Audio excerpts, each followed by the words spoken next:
si dating Pangulong Rodrigo Duterte na tumakbo sa eleksyon. Yan ay kung ma-impeach ang anak niyang si Vice President Sara Duterte. Sa panayam ng SMNI, sinabi ng dating Pangulo na kakandidato siya bilang senador o vice-presidente kung ma-impeach si VP Sara. Kasunod dito ng mga usap-usapan ng mga umano'y nilulutong impeachment laban sa vice-presidente sa Kamara. Alam mo, pag ginawa ninyo yan, babalik ako sa politika. Pilitan ako, it's either I run for senator or I will run for vice president. Baski matanda na ako.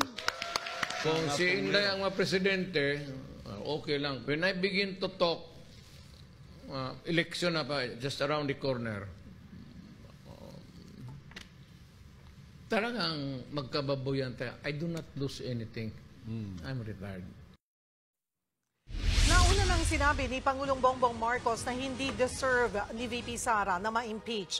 Ayaw daw ni PBBM na ma-impeach ang bise. Maging si Speaker Martin Romualdez, sinabing wala siyang nalalamang paggalaw sa Kamara kung sa umano'y planong pagpapatalsik sa vice-presidente. Sinabi naman ni VP Sara na suportado niya ang anumang magiging hakbang ng kanyang ama.